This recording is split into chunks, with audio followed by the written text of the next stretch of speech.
প্রশ্ন তো অনেক লম্বা, হয়তো ভুলে যেতে পারি কোন পার্ট বলবো। আর আপনি বলেন, পরে ভাই আমি আপনাকে ধরিয়ে দেবো, সমস্যা না, নেই। আপনাদের সামনে কথা বলতে হলে আমার মানে মানে কি বলে স্বাভাবিক থাকতে পারিনি এই কারণে যে আপনি এত বিজ্ঞ মানুষ এবং এত বেশি আহ, নানান জায়গায় আমার আলোচনা থেকে ভেজাল সেমিনার। করতে হবে। হ্যাঁ, যাই হোক না, আমি যেটা মনে করি আপনার ব্যাপারে সেটাই বলছি। জি, জি প্লিজ। বিষয়টা হচ্ছে আপনি প্রথমত যদি ওই পার্টটা শুরু করি, যে আপনি বললেন যে এমন কথাও আছে যে সরকারের সাথে আতাত করে এটা করেছে, মানে জি। আপনার কথাটার অর্থ এরকম। হুম। আর সেটা দিয়ে যদি আমি শুরু করি, ধরেন আমি তর্কের খাতিরে আপনার আর্গুমেন্টটাই তর্কটাই মেনে নিলাম, কারণ জি। আপনি তো আর বানায় বলেন নাই বাতাসে এরকম কথা আছে। সত্য রাইট। মিথ্যা আপনিও জানেন না, আমিও জানি না। রাইট। আহ কিন্তু প্রশ্ন হচ্ছে, আমি তর্কের খাতিরে ধরে নিলাম যে ধরেন এটা সাজানো, যে তোমরা আন্দোলন করবা, আমরা এইভাবে করব, কথার কথা। আর সাজানো মানে তো এটাই, আর তো কিছু না। রাইট, তো না না, ঠিক। সেক্ষেত্রে সেক্ষেত্রে আমি যদি একটু পিছনে যাই, আপনার মনে আছে যে ইমরানের সরকার শাহবাগ থেকে তার যাত্রা শুরু, এবং এখন কিন্তু সে বিলীন হয়ে গেছে। অর্থাৎ আমার কাছে মনে হয় ওটাই তার মিশন ছিল। মানে রাইট। শাহবাগে যেটা করছে, যে কাদের মোল্লার ফাঁসির ব্যাপারে, সেখানে কিন্তু আইনের সাথে নতুন ধারা সংযোজন করে পরবর্তীকালে তার মৃত্যুদণ্ড কার্যকর করা হয়। এবং তারপরে যখন তার আর কোনো রোগ দেখি না এবং খোঁজই পাই না, এতে আমার কাছে মনে হয়, এখন আমার ধারণা সে দেশেই নাই। তাহলে মনে হয় যে তাকে খুব পারপাসলি ইউজ করা হয়েছিল। এবং পারপাসলি ইউজ করা হইলে কি হয়, সরকারের মতো যে ইয়ে যদি এটাকে কাউকে ব্যবহার করে, তার হাইলাইট হইতে বেশি সময় লাগে না, মিডিয়া তার পিছনে ঘুরে হাইলাইটেড হয়ে যায়, ইত্যাদি ইত্যাদি। ওইভাবে যদি ধরি, তো একইভাবে যদি আজকে সাজানো আমি এটাকে ধরি, তাহলে তর্কের খাতিরে ধরে নিলাম যে তারা এই দাবি দেওয়া করবে এবং সরকার মেনে নিবে। তাহলে কিন্তু একটা রেজাল্ট কি হলো জানেন, যে আপনি যে গর্ত করে গেছিলেন পিছনে, সেই গর্তে আবার আজকে আপনি পড়লেন। বিষয়টা এরকম। মানে আওয়ামী লীগ যেটা করে গেছে সেই গর্তের ভিতরে তারা পড়ে গেছে, মানে আজকে পড়তে যাচ্ছে বা পড়েছে। আর যদি ওইভাবে ধরি, আর যদি রিয়েলিটিতে আসেন, রিয়েলিটিতে আসলে আমি ব্যক্তিগতভাবে যদি আমার মূল্যায়নটা জানতে চান, প্রথমত আওয়ামী লীগ সম্পর্কে যদি আমি এইভাবে ভাবি, আপনি যেটা একটা গাড়ি ধরেন, চলন্ত গাড়ি বা একটা গাড়ি, চালু গাড়ি, সেই গাড়িটা চালায় একজন চালক। সেই চালক হঠাৎ করে মনে করেন এমন একটা পরিস্থিতি হইলো যে চালকটা গাড়িটা ছেড়ে কাউকে না বলে চলে গেল, ইভেন গাড়ির স্টার্টটাও বন্ধ করলো না। এখন আওয়ামী লীগ যদি আপনি সেইভাবে তুলনা করেন, যে গাড়িটা ছিল আওয়ামী লীগ আর চালক ছিল শেখ হাসিনা, এবং সেই শেখ হাসিনা যে 5 তারিখ চলে গেল, কাউকে কিছু বলে গেল না। বাংলাদেশে এমন কোন অনেক সরকারেরই পতন হয়েছে, তারা তৃতীয় কাউকে দাঁড়া করিয়ে দিয়ে তার কাছে ক্ষমতা হস্তান্তর করে দেশে ছিল। কখনো কারো দণ্ড হয়েছে, কখনো হয় নাই, বাট দেশে ছিল, দায়িত্বটা কাউকে বুঝাই দিছে। একটা কলেজের প্রিন্সিপালও যদি কোথাও চলে যায় 3 দিনের জন্য, সে কিন্তু কাউকে না কাউকে ভারপ্রাপ্ত প্রিন্সিপাল বানিয়ে যায়। এত বড় একটা রাষ্ট্র, যার কাছে 18 কোটি লোকের ভাগ্য এবং 18 কোটি লোকের নাম বিক্রি করেছে, যে তাকে জনগণ বসিয়েছে, কাউকে না বলে একেবারে বের হয়ে চলে গেল। তার মানে ওই গাড়িটাকে স্টার্ট দেওয়া অবস্থায় চলে গেছে। আজকে যে সিদ্ধান্ত হয়েছে, তাতে মনে করেন আওয়ামী লীগকে যদি গাড়ি ধরেন, গাড়ির জায়গায় গাড়ি আছে, শুধু স্টার্টটা বন্ধ করে দিয়েছে, মানে এই ইঞ্জিনটাকে বন্ধ করে দিয়েছে। এটা হলো আপনার যদি বলেন কার্যক্রম বন্ধ, কারণ দল নিষিদ্ধ আর কার্যক্রম নিষিদ্ধ এক নয়। এবং দল নিষিদ্ধ কোনো যৌক্তিক সিদ্ধান্তও নয়, কারণ দলের ব্যাপারে ভোট দেয় মানুষ, ভোট দিলে ক্ষমতা আসবে, না দিলে আসবে না। এটা হলো দল। আবার কেউ কেউ বলেন যে রাজনৈতিক দল সবার মত নিয়ে বন্ধ নিষেধ করা উচিত ছিল কার্যক্রম, না, এটা সবার মতামত নেওয়ার ব্যাপার না। রাষ্ট্র যদি মনে করে যে কোনো কারণে এই কার্যক্রম বন্ধ করা দরকার, সে তার সিদ্ধান্তে করতে পারে। আর যদি মনে করে বন্ধ করার দরকার না, রাজনৈতিক লোকেরা বললে, দল বললেই বন্ধ করে দিবে, এটাও সঠিক নয়। এখন আসেন, আমার কাছে এই কার্যক্রম যৌক্তিক মনে হয় কিনা। প্রথম কথা বলি, বাংলাদেশ একটা সার্বভৌম স্বাধীন সার্বভৌম দেশ। এই স্বাধীন সার্বভৌম দেশের সার্বভৌমত্ব যেই নষ্ট করুক কোনো কারণে, যে প্রক্রিয়ায় করুক, সেটা যদি আপনি মাসুদ কামালও করেন, তাহলে আমি মনে করি আপনার একটা বিরাট পানিশমেন্ট হবে, যেহেতু আপনার দল নাই। কিন্তু আপনি যদি রাজনীতি করেন এবং আপনি যদি দেশের সার্বভৌমত্ব নষ্ট করার প্রক্রিয়ায় সম্পৃক্ত থাকেন, আপনার রাজনীতি করার অধিকার বাংলাদেশে থাকবে না। এটা আমার কাছে মনে হয়, অন্তত এই যে সার্বভৌমত্ব যদি হ্যাম্পার হয়। এইবার আসেন, বাংলাদেশ একটা ভূখণ্ড আছে, সার্বভৌমত্বের সংজ্ঞায় একটা ভূখণ্ড আপনার লাগবে, সে আমাদের একটা ভূখণ্ড আছে, এবং সার্বভৌমত্বের সূত্র মোতাবেক এই ভূখণ্ডটাকে পাহারা দেওয়ার জন্য কিন্তু রাষ্ট্রের কিছু বাহিনী থাকে। অর্থাৎ বাংলাদেশের যদি বর্ডার সিকিউরিটি ধরেন আপনি, তাইলে কিন্তু ছিল বিডিআর, আজকে যারা বিজিবি। এবং আপনি জানেন যে বিডিআর এর কিন্তু নিজস্ব অফিসার নাই, সেনাবাহিনী থেকে তাদের এখানে অফিসার পাঠানো হয়। তো বাংলাদেশে 57 জন সেনা অফিসার মারা গেছে। আমি ব্যক্তিগতভাবে তখনও বিশ্বাস করতাম না যে অপারেশন ডাল ভাতের নামে এতগুলো অফিসার মারা যেতে পারে।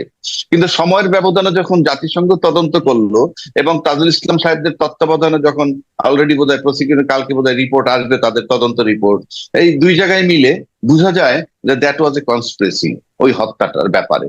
এবং তারপরে যখন এই 57 জন অফিসার মারা গেল, তাদের ব্যাপারে যখন প্রধানমন্ত্রী সাবেক প্রধানমন্ত্রী শেখ হাসিনা সেনাকুঞ্জে গেলেন, সেখানে যারা ক্ষোভ প্রকাশ করছে এমন প্রায় 2 শতাধিক অফিসার চাকরিচ্যুত হয়েছে। তাহলে আমার ভূখণ্ডটা যারা পাহারা দিবে তাদের 57 জন নিহত হইল এবং 200 লোককে আপনি সরিয়ে দিলেন। তার মানে আমার ভূখণ্ডটা পাহারা দেওয়া, ভূখণ্ডটা অনেকটা অরক্ষিত হয়ে গেল, যেটা সার্বভৌমত্বের জন্য যদি হুমকি আসে খুবই যৌক্তিক। সেকেন্ড আসেন, এটা করার পর কিন্তু উনি আয়রন লেডি হয়ে গেলেন, কারণ 57 জন অফিসার মেরে হজম করা, তারপরে 200 লোক চাকরিচ্যুত হওয়ার পর, অফিসার চাকরিচ্যুত হওয়ার পর বহাল তবিয়তে থাকা একটা অস্বাভাবিক ঘটনা, যেটা শেখ হাসিনা দেখাইতে পারছেন। এবং সেখান থেকে ভয়ের রাজনীতি, আতঙ্কের রাজনীতি বাংলাদেশে শুরু, এখানেই শেষ নয়। আপনি যদি স্বাধীন সার্বভৌম দেশ বলেন, তাহলে আপনার দেশের যে ভিতরের আভ্যন্তরীণ যে নাগরিক সমাজ আমরা, তাদেরকেও কিন্তু একেবারে স্বাধীনভাবে বেঁচে থাকতে হবে, জীবনের নিরাপত্তা থাকতে হবে। সেখানে আপনি যদি 5ই মে 2013 সালের ঘটনাটা আনেন, আপনি অনেক আলেম মারা গেছে, মাদ্রাসার ছাত্র মারা গেছে, কোনো সন্দেহ নাই। তারপরে 16 বছর ব্যাপী বিনা বিচারে হত্যা, আয়নাগর, সব যদি মিলান, তাহলে এই দেশের মানুষের আভ্যন্তরীণ সার্বভৌমত্ব বলতে যা বোঝায় সেটাও ছিল না। এরপরে যদি আসেন যে আবার বর্ডার ক্রস করে, যেমন ধরেন আপনি যে বাসাটায় থাকেন সেখানে যদি দরজা নক করে আর যদি বলে যে আমাদেরকে কিছু গুন্ডা তাড়াচ্ছে, আপনি ঘরে একটু আশ্রয় নেই, 5টা লোক ঘরে ঢুকিয়ে দিলেন, এরপর আর বের করতে পারতেছেন না, আপনার ঘরটার প্রাইভেসি বা সার্বভৌমত্ব থাকবে? আর থাকবে না। তো আপনি যখন আমার একটা স্বাধীন ভূখণ্ডের মধ্যে 57 জন অফিসার তো মূল্যই 2009, 17তে যখন 10 লক্ষ 11 লক্ষ রোহিঙ্গা ঢুকাইলেন, সার্বভৌমত্ব ছিল না। তর্কের খাতিরে ধরে নিলাম যে বিপদগ্রস্ত মানুষকে আপনি আশ্রয় দিচ্ছেন, আপনি তাদের ওয়ে আউট রেখে না ঢুকতে দিবেন, কিন্তু আপনি তারপরে আর তাদেরকে বের করতে পারলেন না। না পারলে কি হইলো, আমার দেশের একটা ভূখণ্ডের মধ্যে 10-11 লক্ষ লোক, এখন 13-14 লাখ হয়েছে, গত বছর মিলিয়ে এই সরকার সহ আরো লাখখানিক ঢুকেছে। আপনি বলতে যাচ্ছেন শেখ হাসিনা নানা কর্মকাণ্ডের মাধ্যমে বাংলাদেশের সার্বভৌমত্বকে বিপন্ন করে ফেলেছিল। ইয়েস, আমি সেটা বলতে চাই। এবং এই যে ভূখণ্ডে আপনি ঢুকাইলেন, আপনি লক্ষ্য করে দেখেন, তারপরে 18 সালের নির্বাচন হয়েছে, একটা ভূখণ্ডে 10-12 লক্ষ লোক ছিল, তারা ভোটার না, দেশের নাগরিক না, তাদেরকে আমি বাসায় রেখে আমি আমার নির্বাচন করে যাচ্ছি, ওখানে কিন্তু আমার কোনো রোল নাই, এবং তারা আমার দেশে অবৈধ, তারা আমার নাগরিক না, ভোটারও না। তাহলে আপনি, আমি শেষ করি, আমি বলে নি, এই যে সার্বভৌমত্বের প্রতি যে হুমকি যেটা হইলো, সেই সার্বভৌমত্ব যে ক্ষতিগ্রস্ত করছি আমি আজ পর্যন্ত, আমি মনে করি সার্বভৌমত্ব যাকে দিয়ে নষ্ট হবে কিংবা হুমকির কাছে, তাদের রাজনীতি করার অধিকার নাই। সে আওয়ামী লীগ না, যে কোনো ব্যক্তি বা যে কোনো গোষ্ঠী বা যে কোনো দলের। আপনার এই বক্তব্যের সঙ্গে আমি একমত। এখন আমি একটু কুতর্ক করি। হ্যাঁ, সেটা হলো, আপনি এতক্ষণ যে কথাগুলি বললেন, এগুলি সবকিছুর জন্য শেখ হাসিনা দায়ী। শেখ হাসিনা বাংলাদেশের সার্বভৌমত্বের জন্য হুমকি ছিলেন আপনি বলছেন।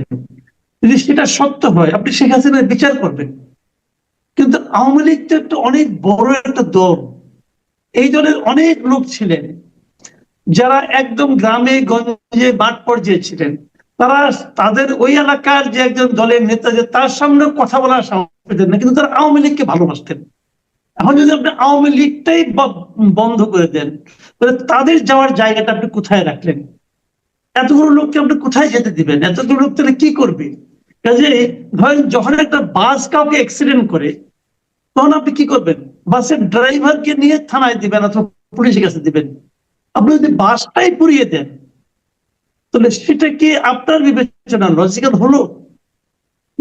আপনি এটার জবাব যদি দেই, একটা বাস বা গাড়ি যখন অ্যাক্সিডেন্ট করে, কিংবা একটা বাস বা একটা গাড়ির ভিতরে যখন ইয়াবা পাওয়া যায় কিংবা মাদক পাওয়া যায়, তখন আপনি ড্রাইভারকে আটক করেন। ড্রাইভার বলতে যিনি চালান তিনি যদি গাড়ির মালিক হন, তিনি চালক, তাকে আপনি গ্রেফতার করেন, ভালো কথা।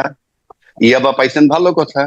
এই গাড়িতে ইয়াবা কে উঠাইছিল? গাড়ি নিজে উঠাইছেন, আপনি উঠাইছেন, কিন্তু গাড়িটা কাস্টডিতে যায় কেন? গাড়িটা থানা সিজ করে কেন? আপনি কি এটার যুক্তি আছে কোনো? আমি চ্যালেঞ্জ করে বলতে পারি আমার এটার যুক্তি নাই। কারণ এই অ্যাক্সিডেন্ট গাড়ি করে নাই, করছে চালক। এই গাড়িতে মাদক উঠাইছে ওই ভদ্রলোক, গাড়িতে উঠায় নাই। কিন্তু আপনি গাড়িটাকে কিন্তু আসলে আলামত হিসাবে নিয়ে যাচ্ছেন কোথায়? আপনার থানায়, থানা কাস্টডিতে। তাহলে একটা বাড়িতে যখন রেপ হয় কেউ, তখন কি আলামত হিসেবে সেই বাড়িটা তুলে নেয়? নেয় না তো। এক।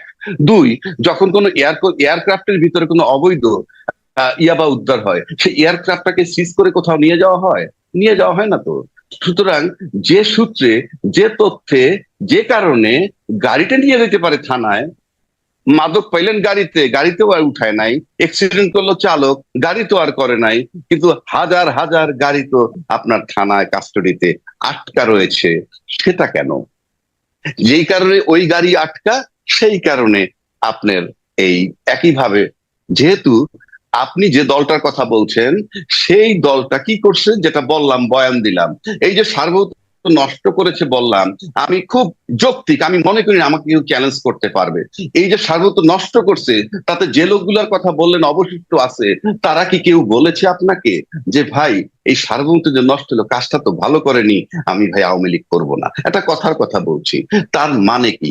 সার্বভৌমত্ব নষ্ট করছে এবং তাদের কি টপ টু বলার মতো বটম। কোনো পরিবেশ আছে? একজন ধরেন একজন আওয়ামী লীগের উপজেলা কমিটির একজন লোক সে কথাটা বলতে চায়, তাকে বলার মতো কোনো বাস্তবতা আপনি বজায় রেখেছেন? সে আজকে ঢাকায় এসে প্রেস কনফারেন্স করে বলতে চায়, তাকে আসতে দিলেন? সেটা এলাকা থেকে বের হওয়ার সরাসরি তাই সে তো মবের কবল। কোথায় বলতে চায়? কোথায় বলেন আপনি? বলা যাক সে বলতে চায়, তাকে আপনি কি বলার? ধরা যাক, আমি তো ধরবো না, আমি তো দেখি নাই। ইভেন শেখ হাসিনা চলে যাওয়ার পর উনি কি বলছেন? উনি বলছেন আমার কি অপরাধ, আমি কি করেছি? না না, ওনার ফলোয়ার্স, না না ওনার ফলো, না না না না ওনার ফলোয়ার্সই তো তারা, ওনার ফলোয়ার্সই তো তারা। আপনি শুনেন, আপনি আপনি আপনি আপনি একটা কথা বলি,